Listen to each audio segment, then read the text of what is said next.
Media సోదరులందరికీ నమస్కారం. నేను Ramya Rao, X Congress spokes person.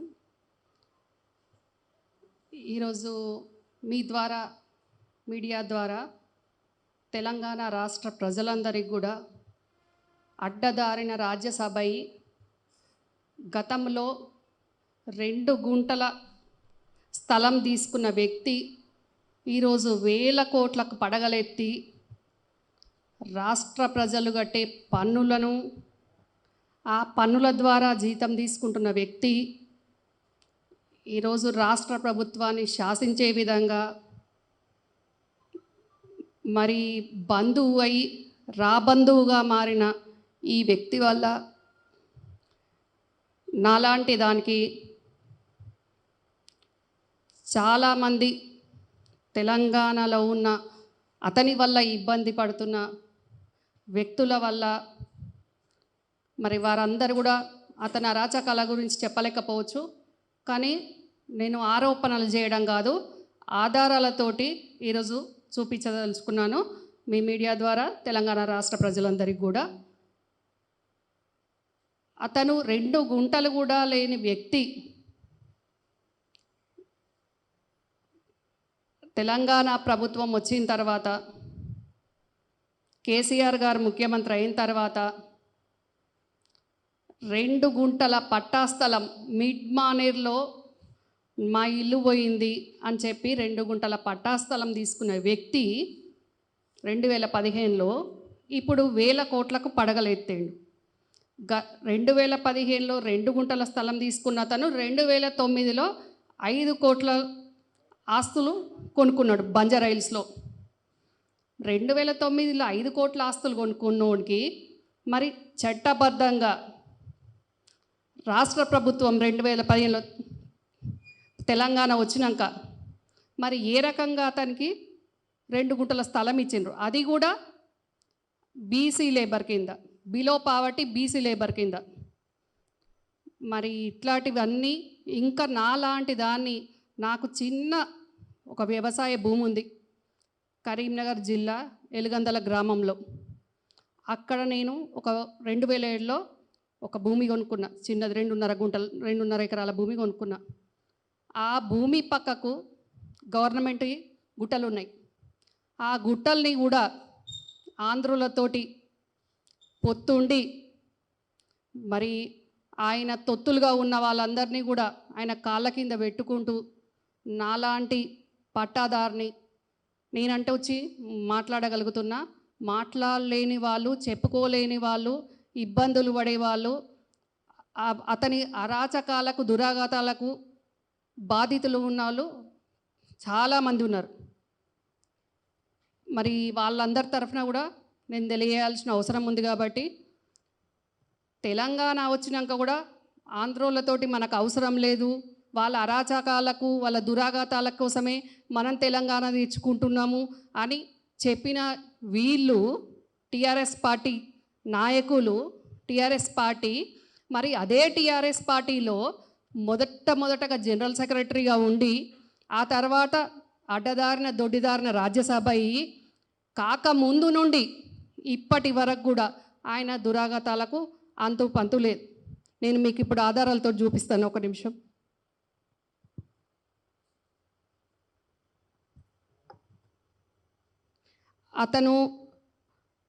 అతని వ్యక్తులతోటి, క్వారీ ఓనర్లతోటి మరి నా పట్టా జాగాను ఏ రకంగా ఆక్రమించుకున్నాడు, ఆ ఆక్రమించుకున్న దానికి నేను మా జిల్లా కలెక్టర్ గారిని కానివ్వండి, మైనింగ్ డిపార్ట్మెంట్ వాళ్ళని ఏడీని కానీ నేను మరి వారికి కంప్లైంట్ చేయడం జరిగింది. కంప్లైంట్ చేస్తే మైనింగ్ వాళ్ళు, రెవెన్యూ వాళ్ళు జాయింట్గా మొన్న లాస్ట్ మంత్ సర్వే పెట్టడం జరిగింది.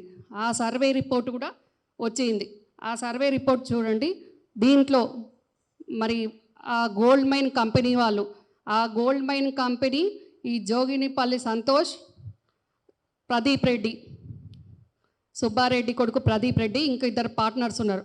వాళ్ళందరూ కలిసి ఈ క్వారీ తీసుకొని ఈ క్వారీ చేసుకుంటూ అసలు క్వారీలు ఏ రకంగా ఇస్తున్నారు మైనింగ్ డిపార్ట్మెంట్ వాళ్ళు అనేది అర్థం కాకుండా ఉంది. ఎందుకంటే మైనింగ్ డిపార్ట్మెంటు వాళ్ళు క్వారీలకు లీజుకి ఇచ్చే ముందు నామ్స్ ప్రకారము అసలు పొల్యూషన్ కంట్రోల్ చేస్తున్నారా లేదా, పక్కకు డంప్ చేసుకోవడానికి ల్యాండ్ ఉందా లేదా, ఏది చూడకుండా ఇక అధికారులు మరి ఈ రకంగా గవర్నమెంట్కు ఎందుకు వత్తాసు పలుకుతున్నారో అర్థం కాని పరిస్థితి ఉంది. మరి అట్లా వాళ్లకు గుట్టలు లీజుకి ఇచ్చేసి మరి వాళ్ళకు ప్లేస్ లేకుంటే నా ప్లేస్ని ఆక్రమించేసుకొని దాంట్లో చెప్పకుండా ఎంక్రోచ్ అయిపోయి మరి నేను 2007లో ల్యాండ్ కొనుక్కుంటే వాళ్ళు వాళ్ళ పార్ట్నర్షిప్ డీడ్ ఇప్పుడు మీకు చూపిస్తాను. 2013లో వాళ్ళ పార్ట్నర్షిప్ డీడ్ ఉంది. అప్పటి నుంచి ఇప్పటికి 2013 నుంచి ఇప్పుడు 2022 మీకు ఈ కాపీస్ కూడా అందిస్తా. ఇందులో ఉంది జోగిన్పల్లి సంతోష్ కుమార్ అని పార్ట్నర్షిప్ డీడ్ ఇది ఉంది. మరి 2013 నుంచి ఈ గోల్డ్ మైన్ కంపెనీ వాళ్ళు వీళ్ళందరూ కలిసి కూడా ఇప్పటి వరకు కూడా నా ల్యాండ్లో అదే పోసిన స్క్రాప్ అట్లనే ఉంది. నన్ను ఏ రకంగా కూడా నా ల్యాండ్ వినియోగించుకోవట్లేదు. మరి వాళ్ళేమో గవర్నమెంట్ గుట్టల మీద బండలు వలగొట్టుకొని 100,000 కోట్లు సంపాదించుకుంటూ మరి లాంటి పట్టాదారుణాల్ని ఇంత ఇబ్బంది పెట్టడం ఏంది? మరి అసలు ఏం జరుగుతుంది? ముఖ్యమంత్రి గారికి తెలుస్తుందా లేదా? రాష్ట్ర ప్రజలకు ముఖ్యమంత్రి గారికి తెలియాల్సిన అవసరం ఉంది. కాబట్టి ఈరోజు నేను ఇక్కడికి వచ్చి ప్రెస్ మీట్ పెట్టడం జరుగుతూ ఉన్నది. మరి నేను ఎందులో లేను, నేను ఏం చేయట్లేదు, ఓన్లీ నేను చెట్ల పేరు మీద చెట్టు నాటుకుంటున్నానే ఉంటున్నా అని చెప్తున్న ఈ మనిషి మరి ఇట్లాంటి వ్యవహారాలన్నీ చేసుకుంటూ మరి ఈ రకంగా ఇబ్బంది పెట్టుకుంటూ ఈ మైనింగ్ డిపార్ట్మెంట్ వాళ్ళు, రెవెన్యూ డిపార్ట్మెంట్ వాళ్ళు ఇచ్చిన ఈ సర్వేను ఇది సపోర్ట్ చేసుకుంటూ నేను ఒక సెకండ్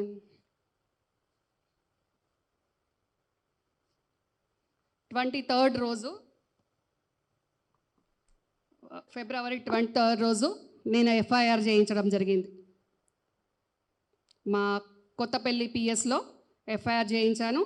ఆ ఎఫ్ఐఆర్ తర్వాత ఇప్పుడు ఛార్జ్షీట్ కూడా అయింది వాళ్ళ మీద. వాళ్ళు ఇన్స్పెక్షన్కి వెళ్ళారు. నిజమే వీళ్ళ ల్యాండ్లో పోసిండ్రు, వీళ్ళు ఎంక్రోచ్ అయినరు, చాలా రోజుల నుంచి ఇబ్బంది పెడుతున్నారు అని ఛార్జ్షీట్ కూడా చేశారు వాళ్ళు. 11th రోజు ఛార్జ్షీట్ అయిందండి.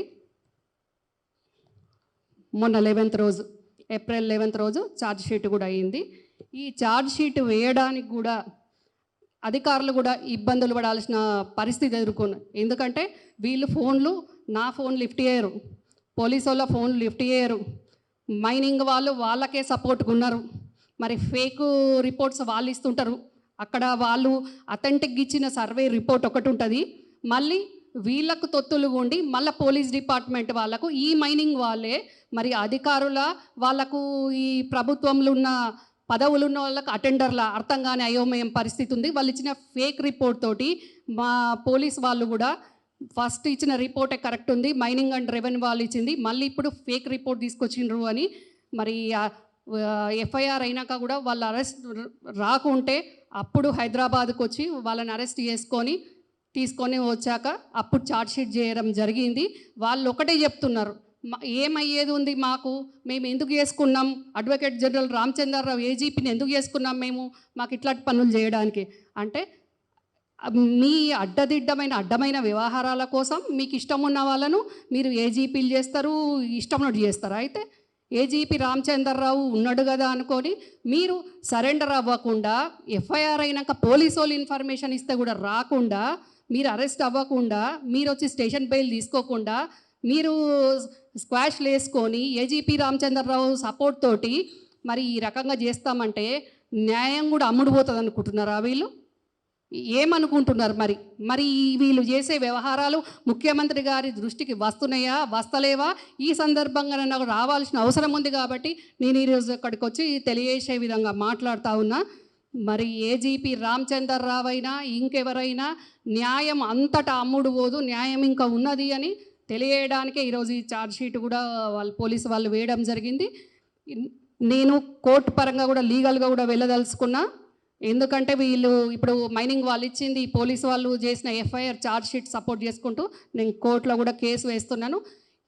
మరి ఇట్లాంటి వ్యక్తులు అసలు ఉద్యమంలో పాల్గొననోడు, చెమట ఓడ్చనోడు,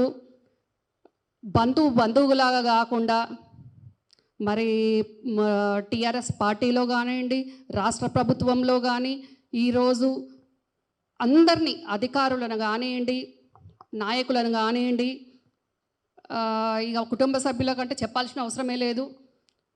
మరి మా జిల్లాకు సంబంధించిన వాళ్ళను కానివ్వండి, ఆయన మండలానికి సంబంధించిన వాళ్ళను కానివ్వండి, ప్రతి ఒక్కరిని కూడా ఇబ్బంది పెట్టే విధంగా తండ్రి జిల్లా, కొడుకు రాష్ట్రం, ఈ రకంగా అధికారులను వాళ్ళ కనుసనల్లో ఉంచుకొనుకుంటూ ఆ అధికారులు కూడా ఈ తండ్రి కొడుకులకు సంతోష్ ఫాదర్ రవీందర్ రావుకు అడుగులకు మడుగులొత్తుకుంటూ మరి ఇబ్బందులు చేస్తూ ఉంటాం అందరికీ. మరి ఎవరు వచ్చినా కంప్లైంట్స్ తీసుకోము, మరి ఇట్లనే వ్యవహరిస్తాము అని అంటే మరి ముఖ్యమంత్రి గారి దృష్టికి ఎందుకు రావట్లేదు, రాకుండా ఎందుకు అవుతుంది? మరి ముఖ్యమంత్రి గారు ఇప్పుడు తక్షణం స్పందించాలి. గతంలో అయినా చెప్పిండ్రు కదా, అవినీతి చేస్తే కొడుకునైనా బిడ్డనైనా శిక్షిస్తా అని. మరి ఇప్పుడు నేను ఆధారాలతోటి ఇస్తున్నా, మరి ఎట్లాంటి శిక్ష వేస్తారు? మరి ఇంకా కూడా ఆంధ్రోళ్ళకి క్వారీలు ఇవ్వాల్సిన అవసరం ఏముంది? చైనా వాళ్ళేమో వాళ్ళ గుట్టలు తరిగిపోవద్దు అని వాళ్ళేమో అసలు వాళ్ళ గుట్టలనే వలగలగొట్టనియ్యారు. ఇంకా కూడా తెలంగాణ వచ్చినాక మన గుట్టలు మొత్తం కనుమరుగవ్వాల్సిన అవసరం ఏముంది? మీరే చెప్తారు ప్రకృతి సంపద అని, ఖనిజ సంపద ఉండాలంటారు. మరి అట్లాంటి మీరే ఈరోజు అసలు ఎంతమంది అసలు ఈ సంతోష్ పేరు మీద ఎంతమంది మన తెలంగాణ వాళ్ళు కాకుండా పక్క రాష్ట్రమైన తమిళనాడు వాళ్ళను బినామీలు ఉంచుకున్నాడు అనేది ముఖ్యమంత్రి గారికి ఏమన్నా తెలుసా? నేను మొత్తం ఆధారాలు తీసుకున్నా, అన్ని ఆధారాలు కూడా వచ్చినాయి. ఇవన్నీ కూడా గ్రానైట్కు సంబంధించినవి, మొత్తం కరీంనగర్ జిల్లాకు సంబంధించినవి. అందులో సంతోష్కు సంబంధించినవి కూడా ఉన్నాయి. సంతోష్ తమిళనాడు ఎంపీలు, తమిళనాడు లీడర్ల మీద ఎవరెవరి మీద ఉన్నారనేది ఈ మొత్తం డాటా దాంట్లో ఉంది. ఇది అన్ని త్వరలో ఇప్పుడు కొన్ని మా జిల్లాకు సంబంధించినవి తెలియడానికి ఇప్పుడు ఈ ప్రెస్ మీట్ పెట్టినా, నేను తొందరలోనే ఢిల్లీకి వెళ్ళి అక్కడ నిఘా సంస్థలకు కానివ్వండి, ఎన్ఫోర్స్మెంట్ వాళ్ళకు కానివ్వండి కంప్లైంట్ చేయదలుచుకున్నాను. మరి తమిళనాడు వాళ్ళ మీద బినామీలుగా ఉంచుకుంటూ ఈరోజు ఒక రాగద్వేషాలకు అతీతంగా రాజ్యాంగపరంగా తీసుకున్న పదవిని ఈరోజు దుర్వినియోగం చేసుకుంటూ మరి ఇట్లాంటి వ్యక్తికి మరి ఏ రకంగా అనర్హుడు? ఆయన చూపించిన అఫిడవిట్లో కూడా 2013లో ఆయన చూపించిన అఫిడవిట్లో కూడా ఏ రకంగా అన్నీ ఎట్లా ఉన్నాయి ఏంది అనేది అది కూడా నేను మీకు చూపిస్తాను. 2018లో ఆయన చూపించిన అఫిడవిట్లో ఆయనే చూపించాడు. 2018లో 2009లోనే నేను 5 కోట్ల ఆస్తులు ఉన్నాయి, నాకు బంజారాహిల్స్లో ఇండ్లు ఉన్నాయి అనేది. ఆ తర్వాత 2015లో బీసీ కింద, బిలో పావర్టీ బీసీ కింద 2 గుంటల స్థలాన్ని తీసుకున్నాడు.